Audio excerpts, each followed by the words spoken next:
Ah bah c'est un beau salon, il y a toujours autant de monde et beaucoup de pêcheurs passionnés, donc c'est assez génial. Ok.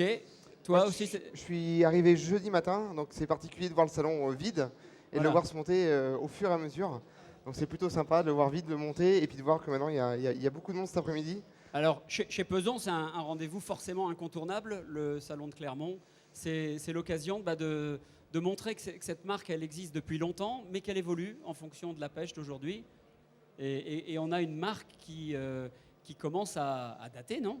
Ah bah Peson, c'est une marque qui existe depuis longtemps en France, hein, Peson et Michel. Tout d'abord une marque reconnue pour la pêche à la mouche avec les fameuses cannes en bambou refondu. Et aujourd'hui, c'est une marque qui est recentrée essentiellement sur la pêche de la truite et aussi et surtout peut-être sur la pêche des carnassiers, notamment au leurre. Alors, cette année, un événement qui passe pas inaperçu hein, Voilà. chez les professionnels et On dans l'espère. dans les médias sociaux et tout ça, tout le monde en parle. Eh ben, c'est la naissance d'une gamme de leurres. De l'heure, les gammes de l'heure Gunky précisément. Donc c'est le fruit d'un travail d'un an à un an et demi avec tous les compétiteurs de l'équipe, tous les pêcheurs de l'équipe aussi également, les guides de pêche. Voilà, donc on a créé une gamme de A à Z. Et donc on est parti sur nos souhaits, sur nos envies et sur nos goûts aussi également pour avoir une gamme de leurs soupes qui nous servent à l'année dans toutes les situations. Alors, cette gamme, tu disais, développée par Jérôme Riffaut, qui doit être quelque part par là, qui est la tête pensante, un peu le développeur produit chez Peson. Voilà, c'est un de nos papas à tous. C'est lui qui pense nos différents produits, avec également Frédéric Julien que beaucoup connaissent. Donc ce sont les deux têtes pensantes de Peson et Michel. Et derrière, il y a tout un team de passionnés, de pêcheurs, compétiteurs et guides de pêche qui sont là pour donner leur avis et dire quel serait le matériel qu'ils aimeraient avoir. Et c'est ça, Peson, c'est une grande famille et on fait le matériel qu'on aime. Bon, je pense qu'on va arrêter d'en parler. On va maintenant le montrer. On va essayer. La gamme Gunky, c'est des leurres qui méritent d'être vues et d'être utilisées. Exactement. On te laisse rejoindre ton poste. Eh ben, je vois Monsieur Julien. Monsieur Julien, est-ce que vous voulez nous rejoindre? Alors, Frédéric Julien, pour ceux qui ne le connaissent pas, c'est d'abord un passionné de pêche, mais plus que ça. Fred, bonjour. Bonjour. Alors, le salon, on t'a vu tout à l'heure avec la FCPL, c'est aussi quelque chose dont tu es à l'initiative, en tout cas que tu as développé avec passion, avec cœur. Et aujourd'hui, un nouveau challenge chez Gunky, des leurres.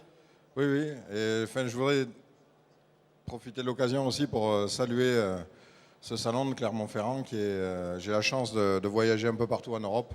Et je peux vous dire qu'on a un salon qui est vraiment extraordinaire parce qu'avoir une telle possibilité pour nous qui contribuons à développer des leurres avec nos testeurs, avec tous les pêcheurs qui nous entourent, c'est une extraordinaire opportunité pour nous de vous montrer de quelle manière on pêche, finalement presque en live, dans un aquarium géant, le plus grand d'Europe et le plus grand bassin de démo d'Europe. Donc c'est vraiment c'est la Rolls. Aujourd'hui, on vous montre ce qui se fait de mieux et dans les meilleures conditions et ça nous fait vraiment plaisir parce qu'on est tous des passionnés, on est issus de ça, on est pêcheurs. Et voilà. Alors, c'est logique, forcément, que chez Peson, une gamme de leurres voit le jour. Ça me paraît logique par rapport à... Ça manquait presque. On n'a pas pu résister à la demande de nos testeurs. On a de très grosses équipes, on a quasiment une trentaine de gars sur le terrain, partout en Europe.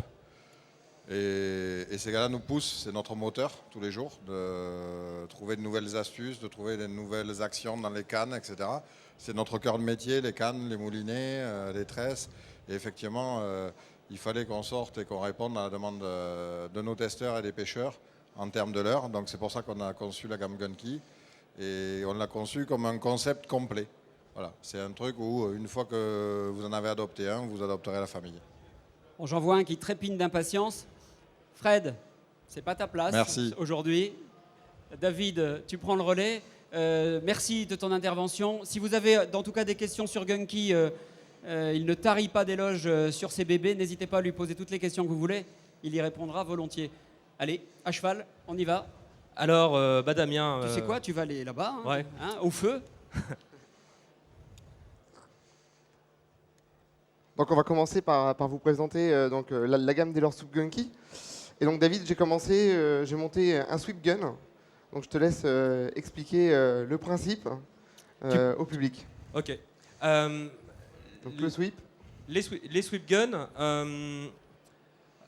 c'est un Dealer gun key. Alors, peut-être en introduction préciser que Seller ont tous des caractéristiques communes. Ils ont un look commun. Hein. Quand vous les verrez, vous pourrez les reconnaître aisément. Hein. Ils ont la même bouille. On a multiplié sur Seller les signaux qui vont permettre les poissons d'attaquer, les fameux stimuli. Donc chacun des leurs a équipé avec des yeux 3D. On retrouve une ligne latérale. Tout autant d'aspects qui sont censés déclencher l'attaque de nos carnassiers. La preuve, en direct. En plus, ces leurres sont aromatisés à l'anis, un arôme qui va déclencher les attaques. En plus, si on doit rajouter de l'attractant, on a pensé à strier ces leurres, comme ça les pattes à attractants vont rester dessus. Et en plus, on a fait une petite poche pour glisser des attractants pour qu'ils restent plus longtemps dans le leurre. Alors ça, rappelle le nom, c'est le... Alors ça, c'est le sweep gun. C'est un leurre ou c'est un shad. Dans la gamme, il y en a 3. Alors celui-là... Il est particulier quand même. Si on observe bien sa caudale, elle est pas commune en fait. Hein. Alors il a une caudale ronde, très large, qui émet de fortes vibrations. Et quelques millimètres devant la caudale, il y a un petit décroché dans le plastique qui la rend encore plus souple. Ce qui fait qu'on va avoir ce mouvement d'une très grande ampleur avec de fortes vibrations. Et pour les pêches verticales, on va avoir un leurre également qui pêche très bien et qui émet les vibrations qui déclenchent les touches en verticale en fait. Alors, quand est-ce qu'on se sert d'un leurre comme ça ? On peut s'en servir souvent. Pour pas mal de poissons, c'est un leurre qui prend toutes les espèces de carnassiers qu'on a dans nos eaux déjà, que ce soit brochet, sandperche ou black bass ou silure ou autre encore. C'est un leurre avec lequel j'aime bien entamer mes sessions, moi, pour voir si les poissons sont actifs. On met un sweep gun et puis on commence à peigner en linéaire, comme le fait Damien. C'est-à-dire qu'on lance, on laisse couler doucement et puis on ramène, sans faire grand-chose, parce qu'on voit que le leurre, il nage très bien tout seul, donc pas la peine de rajouter. On voit d'ailleurs que les carnassiers sont assez réceptifs, alors qu'ils en ont vu passer. Là c'est clair, là. Hein. À la descente. Voilà, ils viennent voir ce que c'est. Alors le sweep gun, il est décliné en 2 tailles. Il est décliné aussi en 6 coloris différentes. Donc dans les 6 coloris, normalement, vous allez pouvoir passer dans toutes les situations possibles, quel que soit le type d'eau, la profondeur, la couleur de l'eau. Donc c'est un avantage. Ces 6 coloris qui sont basiques, mais qui sont efficaces toute l'année. Donc il y a du blanc, il y a du chartreuse, il y a du Fire Tiger, donc une coloris qui va être beaucoup plus flashy. Il y a une coloris aussi, alors je vais vous la montrer, qui est beaucoup plus naturelle, donc qui est un bleu-vert assez pailleté en fait. Donc là, ça peut être aussi intéressant s'il y en a parmi vous qui vont pêcher en mer. Donc c'est une coloris qui peut être aussi très très efficace, quoi. Donc le sweep, je pense que vraiment ce qui est mieux, c'est de le lancer, c'est de le laisser tomber et de ramener le plus lentement possible, de manière assez linéaire. Et vous voyez que les carnassiers, ils y sont sensibles. Et vous pouvez remarquer qu'ils gardent aussi leur en bouche assez longtemps. Donc ça, c'est grâce à ce que vous disiez, David, tout à l'heure. C'est grâce à l'aromanis, qui est vraiment très présent sur le leurre. Donc ça permet le poisson de le garder un petit peu plus longtemps en bouche. Et donc vous, ça vous laisse forcément plus de temps pour pouvoir ferrer derrière et donc rater moins de poissons. Parce que c'est aussi ça le but du jeu aujourd'hui, à la pêche. C'est pouvoir se faire plaisir. Donc si vous ratez du poisson parce que le leurre n'est pas forcément goûtu pour le carnassier, c'est un peu compliqué. Alors voilà. tout à l'heure, on voyait que les blacks, ils étaient plutôt réceptifs à des animations super lentes. Là, on est plus dans du linéaire et ils courent derrière, quoi. Hein. Voilà, exactement. Là, c'est plus pour aller chasser. Vous voyez, ils vont le suivre assez longtemps. Donc, comme le disait David tout à l'heure, ce qui peut être très très intéressant, quand vous arrivez sur un plan d'eau que vous ne connaissez pas, vous pouvez prendre un sweep, vous lui mettez une tête plombée classique et pas très lourde. Vous allez lancer le plus loin possible, vous laissez poser au fond et vous ramenez après le plus lentement possible en prenant votre temps, mais vous ramenez en battant comme ça beaucoup de terrain. Et le fait de battre beaucoup de terrain, vous allez bien trouver à un moment donné un carnassier qui va vouloir manger. Et puis si lui donc, il est à cet endroit-là, c'est qu'il y en a forcément d'autres. Parce que c'est des poissons qui vivent généralement en banc. Et donc là, après, vous allez pouvoir creuser dans votre pêche et essayer d'en chercher le plus possible sur cette zone-là, quoi.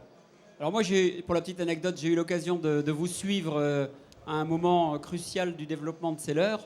Et j'ai eu l'occasion de voir Jérôme, le chef produit, qui est un peu un géo trouve-tout. Il a toujours un cutter, il a toujours un petit bout un briquet, et il bricole les leurres, il les modifie, il essaie toujours de trouver la nage parfaite. C'est l'aboutissement de combien de temps de travail, ça? Là, le projet, c'est 2 ans de travail. L'aboutissement aujourd'hui, ce que vous voyez, ça fait 2 ans que Jérôme et les équipes Peson travaillent dessus. Alors ça a commencé par des petits schémas tout simples, et puis après par des modélisations informatiques, puis par des premiers protos, ceux que tu avais vus, qui ont été modifiés à leur tour. On en avait eu l'an dernier, il y a déjà 1 an ici à Clermont. On avait testé, on avait découpé, on avait assoupli. Et puis au bout de tout ce processus, on a enfin sorti les leurres, qui, je le répète... Là, je t'interromps, mais là on le voit bien, il part avec le poisson, là, tu vois? Ouais, alors ça c'est le fait qu'il soit aromatisé et que la texture soit assez souple, qui fait qu'il le garde en bouche en toute confiance. Ah, puis il veut pas le recracher. Il voulait pas le rendre. Hein. Il voulait pas le rendre. En fait, grosso modo, le petit arôme qu'il y a sur le leurre, c'est comme de la confiture, par exemple. C'est-à-dire que c'est quand même meilleur avec une du tartine, pain une plutôt que tartine, sans, c'est quoi. meilleur avec Avec de la confiture. confiture ou du Nutella. C'est à peu près le même principe, quoi. Voilà. Et autre petite anecdote, c'est leurs souples là. On les avait vus l'année dernière. Jérôme, dans son garage, on avait fait couler quelques-uns. Donc c'était des prototypes plutôt mal faits. Et donc on les avait fait nager dans la baignoire de notre hôtel. On avait passé, après le salon de Clermont, c'était le samedi soir, je me souviens, on avait passé quasiment 2 heures dans la baignoire à essayer de les faire nager un par un, à essayer de comprendre pourquoi celui-là nageait mieux que l'autre et qu'est-ce qu'on pouvait changer demain pour que les leurs soient encore plus efficaces. Donc ça, c'est la petite anecdote, mais c'est vrai que quand on les voit aujourd'hui finis et à votre disposition, c'est quelque chose qui nous touche beaucoup, quoi. Et puis en plus de ça, c'est quand même made in France, quoi. Je veux dire, c'est pensé français, ça a été élaboré français. C'est quand même sympa, quoi, d'aboutir à une gamme qui est en fait est-ce qu'on peut dire, Fred, tu vas peut-être confirmer, c'est la synthèse de ce qui se fait en leurre aujourd'hui. C'est pas ça l'idée, en quelques leurres de proposer tout. En fait, c'est vraiment exactement ça. C'est le fait de... Dans votre boîte à pêche, aujourd'hui, vous avez déjà tout un tas de leurres. Et finalement, vous avez sélectionné pourquoi? Parce qu'ils ont tel et tel type de signal, parce qu'ils ont tel et tel type de vibration. Et c'est toute cette réflexion qu'on a fait il y a plus de 2 ans autour d'une table dans le sud, avec quelques pêcheurs, pas forcément sponsorisés d'ailleurs, des gens qu'on estime en tant que pêcheurs. Et c'est cette réflexion qui nous a amené à décortiquer pourquoi on aimait tel ou tel leurre. Et finalement, on a essayé de tous les mettre dans la même boîte et de leur donner la même gueule. Pourquoi? Parce que dans les leurres dures, on connaît cet esprit de famille. Quand vous pêchez avec un crankbait, quand vous pêchez avec un minnow, finalement, vous l'aimez bien celui-là. Et vous le déclinez en taille, vous le déclinez en couleur. Et ça, c'est vraiment issu de cette réflexion de dire, mais en leurre souple, c'est quelque chose qui nous manque. On n'a pas cet effet de gamme, on n'a pas un truc dans lequel on croit. Et on a voulu leur offrir cette gueule sympa qu'on a envie d'utiliser parce qu'il y en a un qu'on a bien aimé, on a pris plein de poissons avec. Et finalement, vous allez le basculer, vous allez prendre un autre leurre et vous allez pêcher avec et vous allez aussi faire du poisson. Ah c'est justement une transition toute tracée. Le leurre, il a changé là, c'est plus le même. Voilà, exactement. On vous présente le Grubby. Alors le Grubby, comme vous pouvez le voir, c'est éloigne un petit peu. C'est trop près. Voilà, on le voit mieux là. Voilà. Alors le Grubby, David, je te laisse le présenter. Peut-être moi je vais le faire nager. Ouais, alors, il s'appelle Grubby parce que c'est un grub. Alors qu'est-ce que c'est qu'un grub? C'est une virgule qui a été un peu retravaillée à notre façon, avec un corps un peu massif. Alors ça peut ressembler à une souris, à un tétard. Une grenouille. Ah, si. Tu regarderas de près, tu verras qu'il y a des ressemblances. Toujours est-il que ça nage tout seul, quoi. Ça nage très bien, regardez, ça descend. Il n'y a rien à faire, ça pêche tout seul. Et puis à la récupération, ça pêche très très bien. Lui, il a l'air intéressé par cette chose qui avance devant lui.